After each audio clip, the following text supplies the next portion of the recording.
WTIM.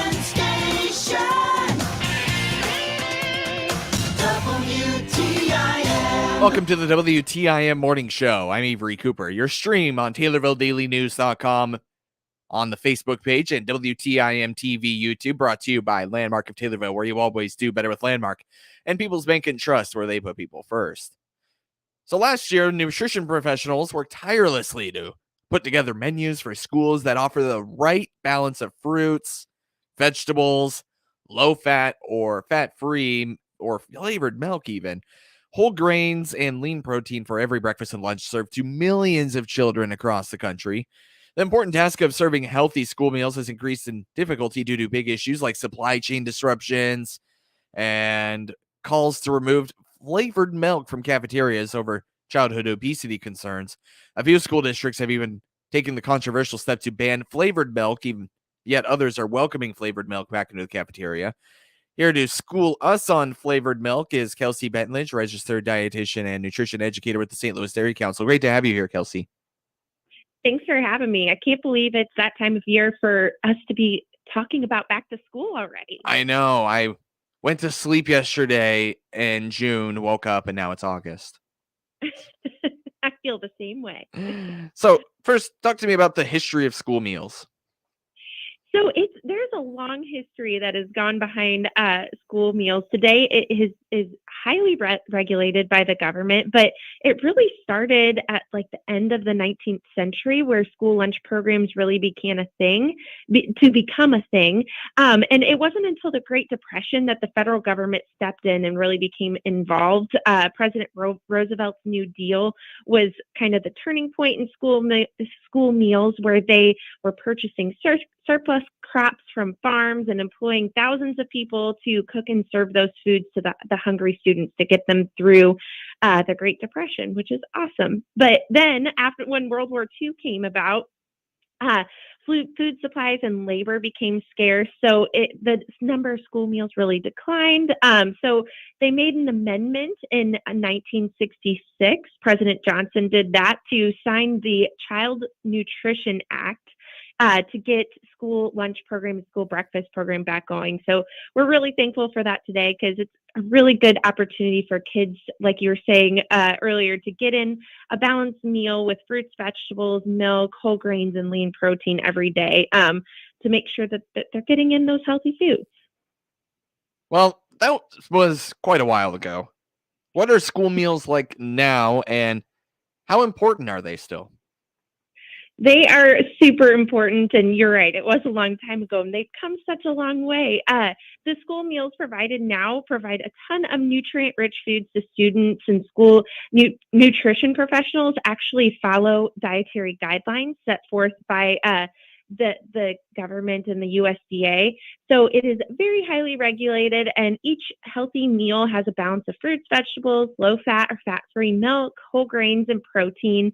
Especially low-income children really rely on those school meals, because they provide about half of their daily nutrients and calories between breakfast and lunch. So that is super important there as well.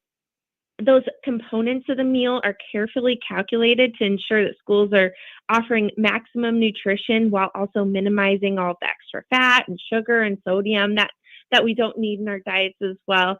And then in addition to that local milk that's served at schools, many school meal programs focus on bringing local and farm fresh produce to the table as well. So school meals really have a big impact on our students' health, and that's the most important part. We want to make sure that those kiddos are staying healthy and their bellies are full, so that they can learn all year long. That's what we're looking for. And well, is there anything else that you like to say about how school meals are now before we move on? So the children are definitely sensitive to how school meals are changing and that type of thing. And they learn a lot at their school meals about what a healthy diet does look like. So that's a really important stigma for those kiddos to see what is on a plate and what a healthy diet consists of, and learn for their adulthood as well. You know, school meals do seem to provide lots of healthy food. When you and me are talking about the type of carton of milk that comes with a school meal. Yeah, everyone knows what we're talking about here. Why is there a flavored milk option? And well, let's start with that. Why is there a flavored milk option to begin with? Yes. So the flavored milk option, all milk is milk.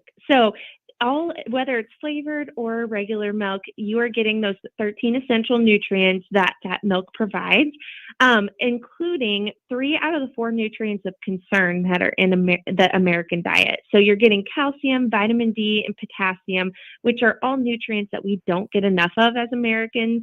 So that's a really great way to get that into those kiddos' diets.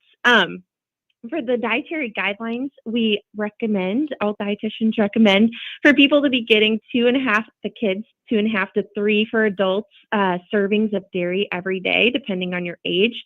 So they need to be getting either that 8-ounce carton of milk that they're getting at school, or 8 ounces of yogurt, or 1.5 ounces of cheese, and making sure that they're getting those 3 servings in every day to get those nutrients of concern that I mentioned. So I always say, as a dietitian too, consider your food by the food choices by the company it keeps. And milk offers a really unique nutrition package for the kiddos, and making their bones grow nice and strong, and keeping them full throughout the day too. So in short, you shouldn't worry as much about the flavor of milk, just that they are getting the right amount of nutrients from milk and other nutrients as well. Exactly. Absolutely. Is the sugar content in chocolate milk or any other type of flavored milk a concern at all? So a lot of people feel like this is a concern. So we're adding that flavor to it, which of course adds a little bit of sugar too. One thing I always like to bring up is that milk naturally contains a type of sugar called lactose. So some of the sugar content that's in milk is there naturally, and then the added sugar that is in flavored milk only accounts for about 4% of the sugar intake consumed by children here in the U.S. So it's just a super small percentage compared to soft drinks and those carbonated beverages and juices and things like that. Those account for about 40% of those added sugars. So it's just, choose your nutrition or your foods by the company they keep. Like I mentioned before, milk offers all these great nutrients and really doesn't add that much sugar to their diet, where they're getting, all these other sugary beverages that are kind of empty calories as well.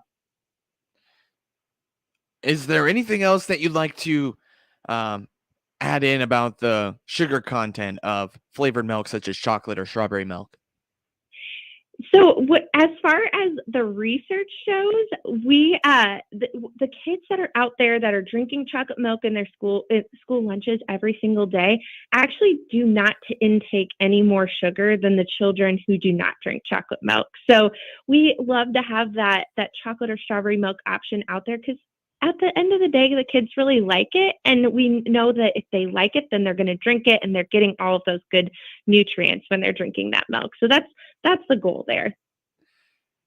Let's see. I'm thinking chocolate milk, strawberry milk, and then there's regular milk, of course. Have you seen any other types of milk? I haven't. I'm asking though if you have. Well, in schools, I have seen a vanilla flavored milk Okay, too, but so that's pretty rare. regular milk, and then just add vanilla.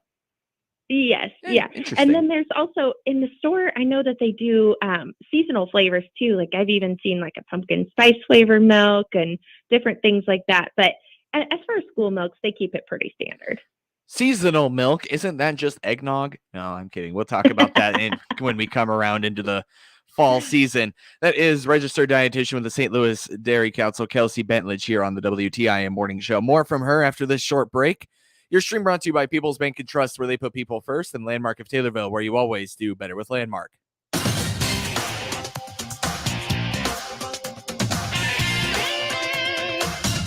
WTIM.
Your information station, WTIM. Welcome back to the WTIM Morning Show. I'm Avery Cooper. People's Bank and Trust proud to bring you the stream on TaylorvilleDailyNews.com's Facebook and on YouTube at WTIM TV.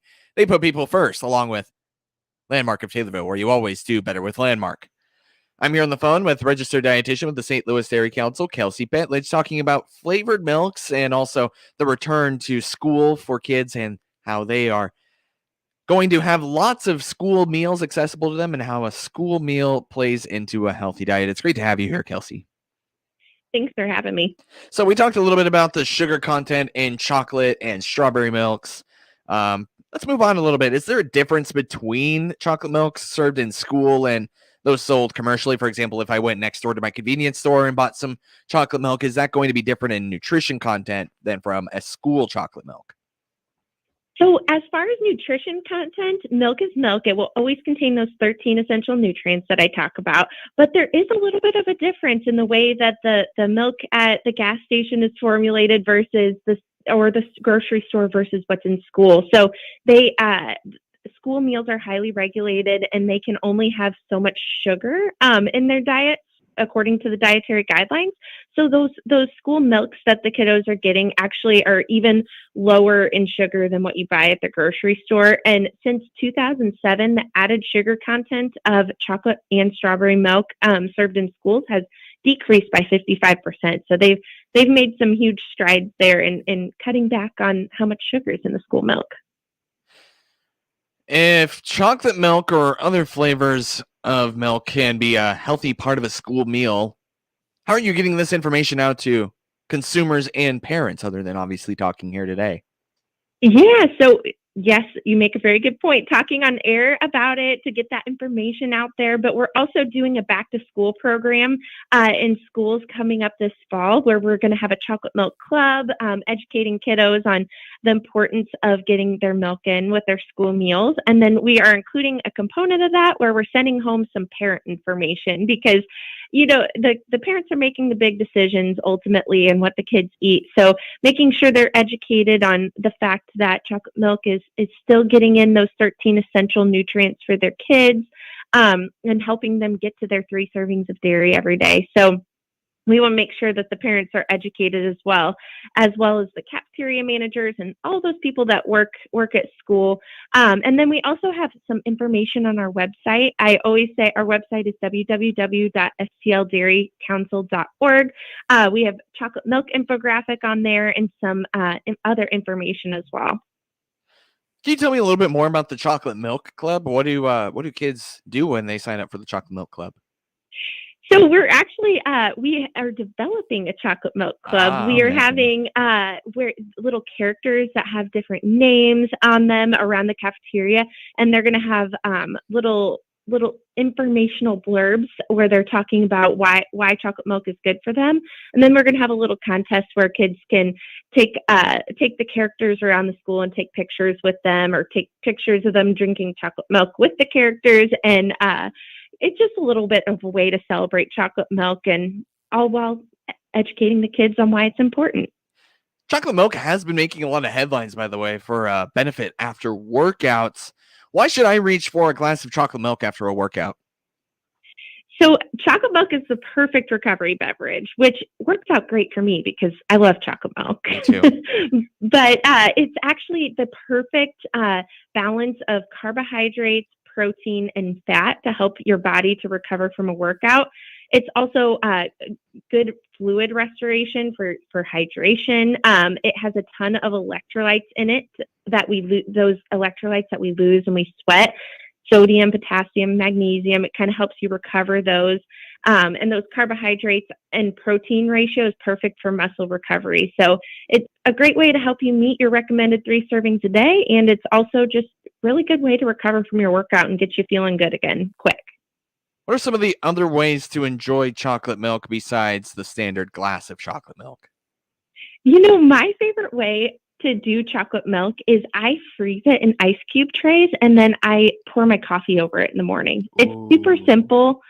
But especially in the summertime, everybody likes iced coffee. That's a great way to to make your coffee taste good and get your nutrients in first thing in the morning too.